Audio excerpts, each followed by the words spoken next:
Welcome everybody to the news here on the WWE podcast as we are on the final day of 2023. It is New Year's Eve here.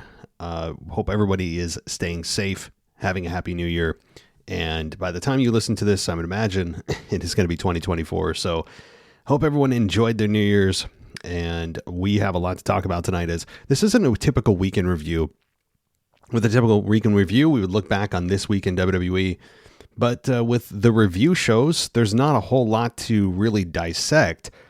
And we're going to get into really the news that's been going on, circulating over X and, the Observer and everywhere else about allegations on Chris Jericho and talks falling through with Mercedes Moné, i.e. Sasha Banks, among a bunch of other stories, including the massive Day 1 event coming to you tomorrow night.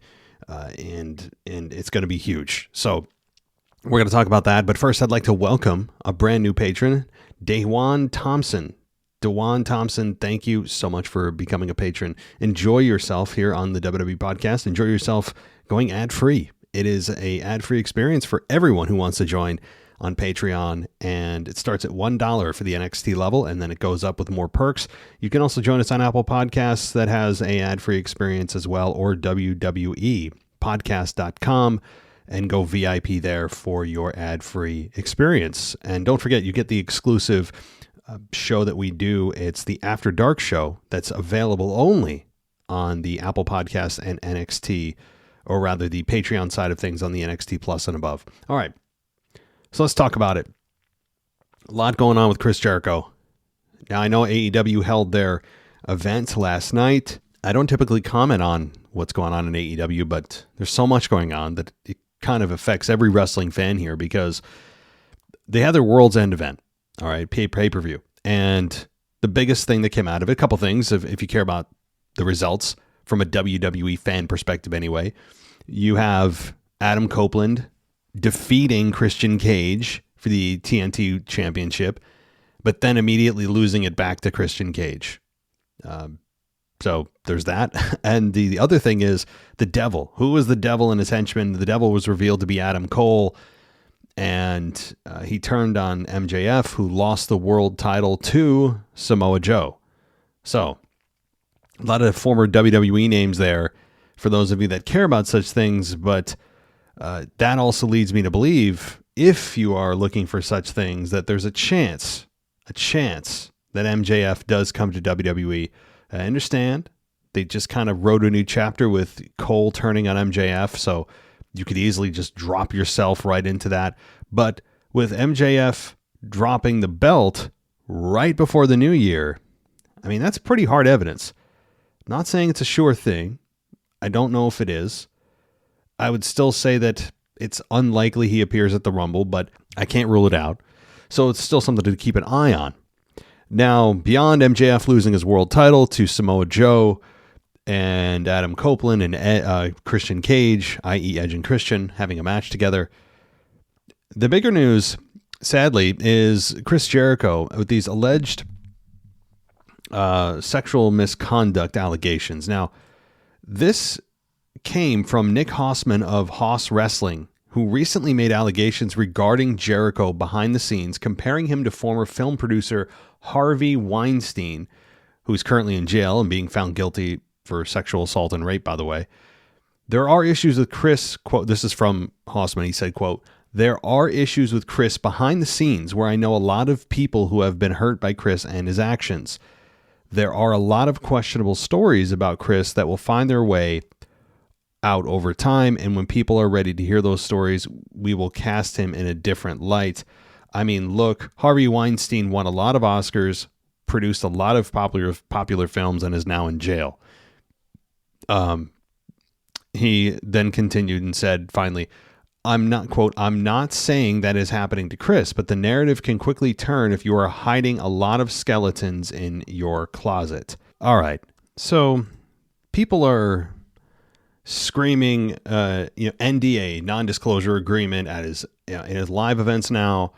Every time they see him, X is trying to crucify Jericho. And I will just say this. I have no idea if any of these allegations are true about him being, nasty to people backstage, or any kind of sexual assault or rape allegations against him are true. I don't know what he's guilty of and what he's not. I don't. I'm not going to pretend I do, and I'm not taking the assumption that he's completely innocent. But here's what I do know. What happened to innocent until proven guilty? What happened to that? Because without hard evidence, people are just hammering Jericho. They're absolutely crucifying him for something that has not yet been proven. There's been no evidence other than this allegation. And we all know allegations can ruin careers, ruin jobs, ruin lives. Even if you're ultimately found innocent, the stain of the allegation stays with you. And some people take it at face value. So this is serious stuff. And again, if he's found guilty of it and there's hard evidence and he comes to terms with it and admits or whatever, then shame on him. He should be charged and he should go to jail. But if he's not, and this is just kind of one of those gotcha moments trying to ruin a career when there's no real evidence, then shame on them. Shame on Hossman and anyone else trying to stew these rumors along. And it is completely blown up on X, completely, with no hard evidence. Tony Khan has said that he's not going to respond to, quote, internet and unsourced rumors, which is, think about the term unsourced rumors. Okay. That's like saying an untrue lie. Like, of course it's unsourced. That's why it's a rumor. But I understand what he's saying. Something's not right with Tony Khan, by the way. He's a weird cat. Dude with a lot of money. But my God, is something's wrong with him. It's like he's always just looking out into space. It's always just like his head's in the clouds. It's weird. I just, something's wrong with him. And I'm not saying, he's done something wrong. He's just weird. There's no other way to put it. That's the vibe I get. But hey, he's running a wrestling company. Good for him. And it's been generally successful thus far. And so, but my bigger point that I was getting to is, can we wait to jump on somebody before there's evidence? Again, maybe I'm missing it. Maybe there was something released that I'm unaware of. But again, this whole reference to having skeletons in your closet, is there anyone within the sound of my voice that doesn't have skeletons in their closet? Is there anyone that has something inside of them or that they've done that they don't want anyone else to know? That if it got out, it would hurt people? Yes, I do. I'm sure you do too. Everyone that is a human being listening to this does. That's just the way it is. It just seems like we're so quick to accuse, or accusations are automatically true. I mean, that happens everywhere, and it's a shame, because I think evidence should speak for itself, and we'll find out what's going on. We really will, and people are angry at Tony Khan and all that. So we'll see how that plays out, but right now, Jericho's in the crosshairs of the X mob. So, all right, well, what else is going on here? As I said, I mentioned MJF. I still don't know if he's on his way, but evidence would suggest there's a good chance. I've been looking forward to January 1st, 2024 for quite a while, given that I knew that there was a significant chance he would come into WWE. We will see. Triple H has promised tomorrow night on Raw, or tonight, depending on when you're listening to this, will be a former WWE champion on the Day 1 edition of Raw. Now, the Day 1 edition of Raw is absolutely stacked. Okay. We have a pretty big lineup when it comes to the Monday Night Raw, which is essentially a storyline, or a pay-per-view rather. Listen to this. So we have Nia Jax and Becky Lynch, which is and would have been a pay-per-view blow-off match. It's obviously not, but it essentially is, given that this is Day 1. So that match, actually, WWE has done a nice job of giving us a match I didn't know we needed or wanted. They really have, and credit to Nia Jax, who I continually hammer on this show that, she's genuinely unlikable and all that nonsense, but I think she's done a very good job on promos against Lynch. She has. And this match is one I didn't know I wanted. We also have Tegan Nox and Natalya versus Shayna Baszler and Zoe Stark. This is for the number one contendership for the women's tag titles. Not exactly one that everyone's talking about, but there are stakes on the line here. We then have Rhea Ripley and Ivy Nile in a women's world championship match. Yes, Rhea is incredibly favored, as she should be, but it kind of continues Ripley's streak of working with talent that have absolutely no chance of beating her, but at least gives the younger talent exposure. That's what this is for Ivy Nile. And that's what it should be about, just like it was for Zoe Stark. And Raquel Rodriguez as well. So we have Seth Rollins versus Drew McIntyre for the World Championship, and one that could make headlines. And not just because it's a championship match, but because of the outcome of this championship match.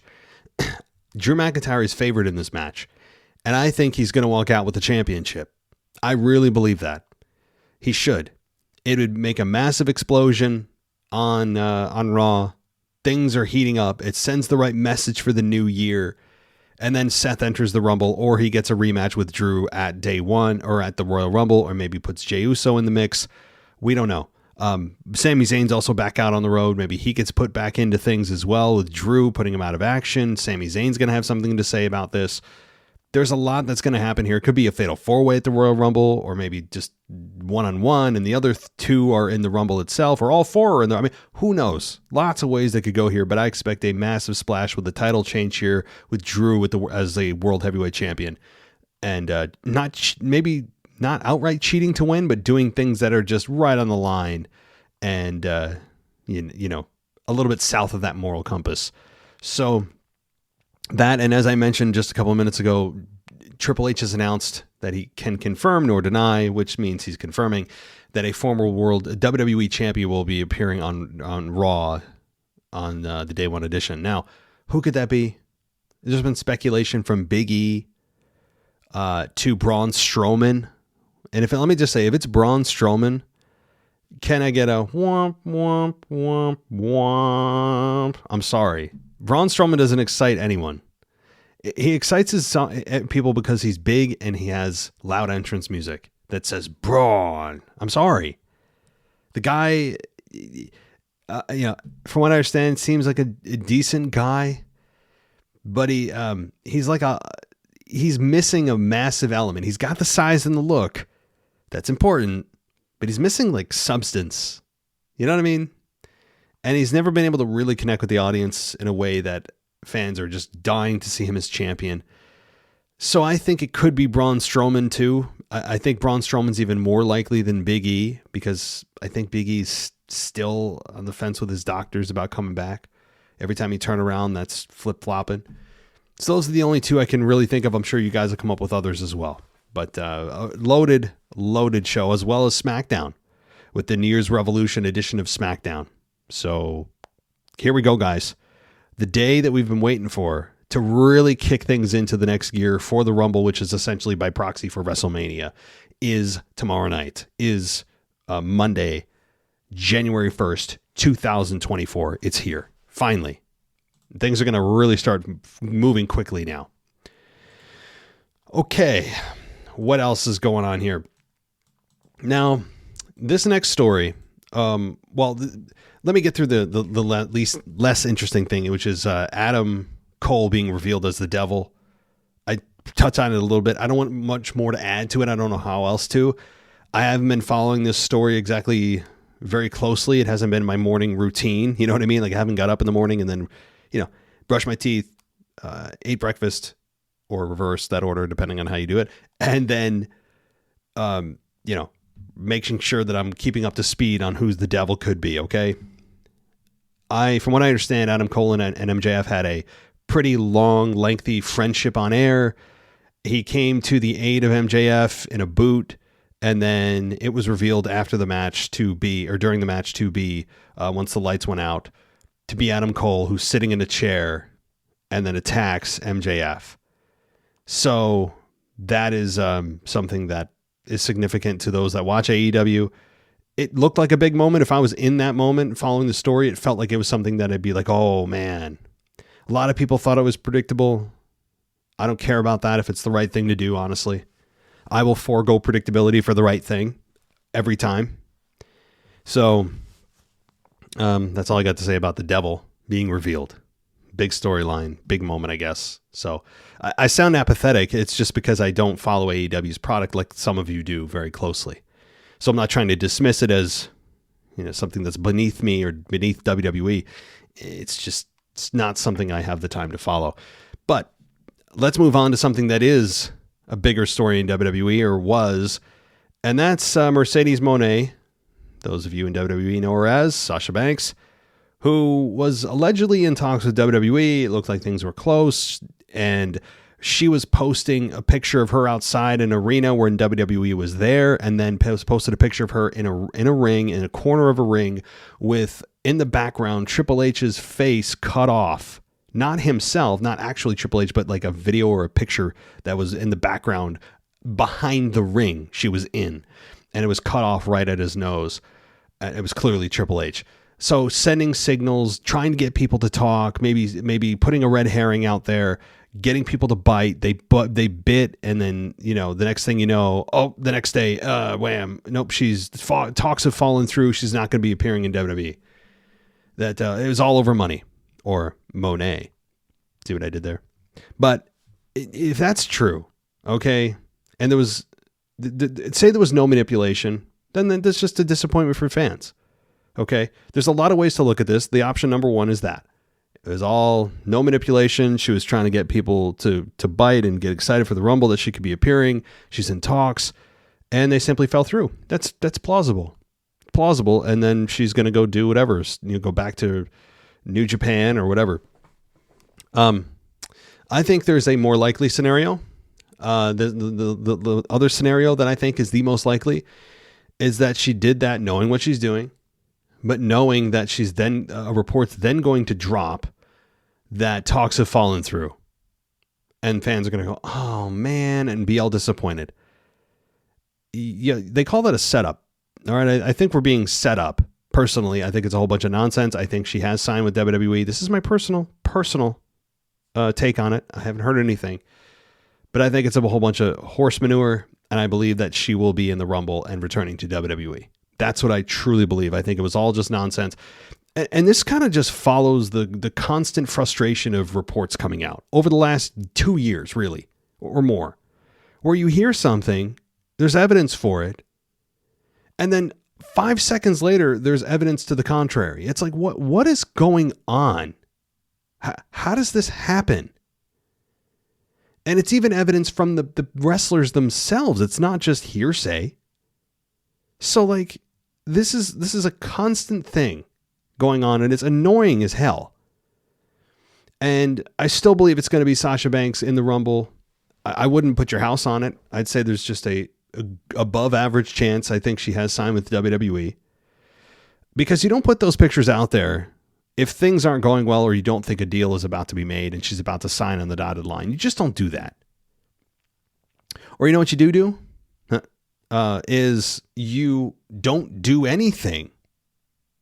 You don't do anything. That's what you don't do. You just be quiet. You shut your mouth. And this goes for all talent. I'm not just speaking to Mercedes. I'm speaking to everyone. You be quiet. You don't try to play games. And even if this wasn't a game she was trying to play, that knowing a conflicting report would immediately come out to get people off the trail, that's still getting them on the trail. How about you don't put them on it to begin with and let them put themselves on it? And you just stop trying to get attention to try to mess with people, to do a work, shoot, work. Like, stop. So it's frustrating in that respect. I think they were trying to put a bit of a loop on us here, and I still believe, I could be wrong, but I'm smelling something is afoul here. So that's my take on it. And it's just, when you hear a report come out, like 5 seconds later, it's like, oh, it's being reported, things fell through. That's not happening. Oh, someone else aside. Oh, they're injured. It's bizarre. It's bizarre world in the news of wrestling lately, especially. My God. So yeah, that's Sasha Banks and the whole news there. Now I know there's other news coming out right now, but I want to get to some things that I didn't get to on my 2024 prediction show. All right, I left out some patrons. I feel bad about it. It wasn't just one; it was multiple. So I'm going to get to those listeners, patrons who are who deserve the right to be heard here on the show. And let's get to it for predictions for 2024. So this is from Alex, the French guy. He says, "Hey Matt, about 2024. The bidding war of 2024 is just a joke. I believe that MJF won't and shouldn't sign with WWE in 2024. It's not the right move for him right now. This would blow his career's momentum. The guy is a genuine king of AEW, the reason why most fans still watch it. In terms of this is the biggest asset the company at the moment, and Big Daddy's pocket, Mr. Khan, are never too tight for Tony." Okay, see you guys next year. Well, Alex, here's what I'll say about this. I did address this a lot earlier in the show already about MJF. And I mean, the storyline too, which is a little less important with the devil and all his henchmen. I don't know how it hurts his momentum. Even MJF himself said that it feels like the fans in AEW are feeling MJF fatigue. Okay, and I don't watch the product enough to know to comment on that, but if the talent knows it, it usually means the fans have been feeling it for even longer. So that means that I don't think it would hurt his momentum. In fact, he has a bigger pool to work with in WWE than he does in AEW. I understand he can work now with Adam Cole, who his best friend turned on him, and that could be a nice rivalry.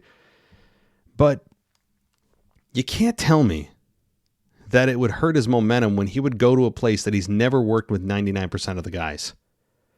Again, think about the face-to-face with Punk again. That could happen. WWE fans, some of them may have not seen their AEW confrontation. How about MJF and John Cena? How about MJF and Roman Reigns? How about MJF and Seth Rollins? Just to name a few. MJF and LA Knight. MJF, and believe it or not, this one actually excites me, The Miz, for a lot of reasons. So this doesn't make... Now, if you're concerned that WWE is going to neuter him or put a muzzle on him or tell him what he can and can't say, and I wouldn't be so worried about that. Okay, Kevin Dunn, which, by the way, there's another piece of news. Kevin Dunn, a guy that's been with the TV production side of things in WWE for 30 plus years, is gone from WWE. I'll talk about that next. But MJF, I don't think it would hurt his career momentum-wise going to a larger company. Now, does that mean that Tony Khan wouldn't shell out more money for MJF than WWE would? No. In fact, I think Tony Khan would actually pay him more because he's worth more proportionally than MJF would be to WWE. See, AEW needs MJF in a lot more ways than WWE does. In fact, WWE doesn't need him at all. AEW recognizes that MJF is one of the major pillars of the show. And without him, things could fall. The company wouldn't go under, but viewership may drop a little. It's a massive hole that we left. Yes, it's good. You could spin it and say, oh, it's an opportunity for a new star. Yeah, but that takes time. Okay. It's not an instant plug and play. It's not a plug and play solution. So MJF is a bigger part of a smaller company, but he have a bigger pond to play with, even if he's a smaller fish. Boy, I'm using a lot of analogies. These are just what's coming to mind here. So bear with me, guys. I think everyone understands what I'm saying. I'm trying to be clear here. It would not hurt his moment, in my estimation. If you don't feel the same, Alex, you're certainly entitled to your opinion. But Tony's pockets are deep, and I think he's willing to go deeper than WWE would be. So ultimately, do I think he signs? In 2024, I would still give it 50-50. I hate copping out. I know I said there's evidence that he's coming to WWE because he dropped the title just before his contract ended. But I don't know. But all right. Thank you, Alex. Let's see here. So I think a couple more here I missed. This is, let's see. This isn't a 2024 prediction. These are mailbag. Let's see here. So, This is from Push Bar to Open on Patreon. And they said, because you said you wanted predictions for 2024, I only have one. Nakamura will get a title run with the United States Championship. Yes, and I think he could be in a bit of a scuffle with LA Knight over that. I think that's a strong possibility, with LA Knight potentially capturing the U.S. title, and then they go into a program as well. So, yeah, Nakamura, he's made strides. Think about where he was just a year ago. That program with Seth Rollins revived him, and not just because of Seth Rollins, but I think even to a larger degree, the promos. Giving him a voice. Imagine that. Giving him a voice and a personality actually helped him get to that next level. Who would have thunk? Right? So, oh, Lord. Alrighty. Yeah, so I like that. Nakamura becoming U.S. champion. All right, I think that'll do it, guys. Sorry to both of you. I just overlooked things, and it's been crazy. The last week, I have to say, when you're in that time between Christmas and New Year's, especially if you have kids, even if you don't, but even more so if you have kids, it's just this like no man's land. I don't know what day it is. I don't know if I've eaten a meal. I don't know. I mean, I don't even know, if it's morning or night sometimes. I mean, it's crazy, right? Like, we all just kind of want to get to the day after New Year's so we can reset our lives. And that's kind of how I feel. I'm sure some of you out there do as well, especially those with kids. Even if you don't, though, it's a weird time. It's like this void in time. Because you're done with Christmas, you take a deep breath, you're like, oh my God. But then you're like, oh, you got New Year's. And if those of you who are celebrating go out for New Year's, it's just a hangover on Monday. And it's a mess. And then you're back to work Tuesday. It's all just it's a big whirlwind of nonsense. So things will get back to normal this week. January 2nd, things should even out in our lives, at least from a schedule standpoint, right? But boy, do I remember, maybe this is like an after dark topic. I remember those days. Man, I lived for New Year's. It was a fun time. Looking back, I'm sure some of you, if you have Facebook, looking back on some of your memories is a sloppy day in your memories on Facebook, is it not? I mean, it's a mess. And it's embarrassing for some of us. I mean, I look back at some of my statuses. I mean, it's like secondhand embarrassment for a status no one will ever see again except for me. I mean, it's some of the stuff that you think about what you posted when you were younger, not just on New Year's, other than the drunk photos and the things maybe you did you regret or whatever. But the stuff you put up online for people to see on statuses is like, this is embarrassing. Why would I post this? Who cares?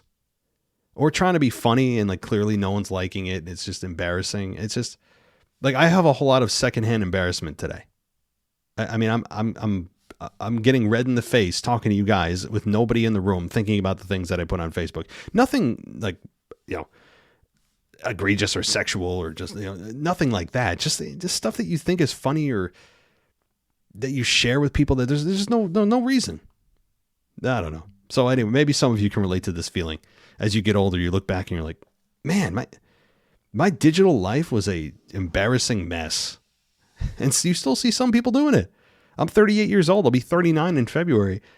I still see people my age on Facebook, sharing what they ate for lunch. Oh, I take a picture of a Starbucks cup. Who the hell cares? Somehow some people think that that documenting their every move is somehow interesting to the rest of the world. It's not. But anyway, all right, I could go on a whole spiel about social media, but I'll stop there. The last piece of news I want to get to is Kevin Dunn. Kevin Dunn is resigning. I think that they wanted to fire him. And this is my assumption that given all the time he's dedicated to WWE, he was Vince's right-hand man for a long time. And he's absolutely a product of Vince McMahon. He's essentially Vince McMahon in a different body in a lot of ways, from a TV production standpoint anyway. And I think they gave him the opportunity to say that he's resigning rather than WWE saying they're letting him go out of respect. That's what I think.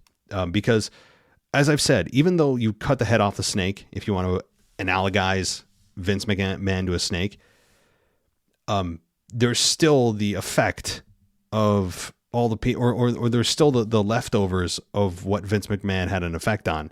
All the people that he hired who still think like Vince. Maybe they're trying to weed out how Vince thought is a lot more difficult than weeding out Vince himself, even because he has such a spider web of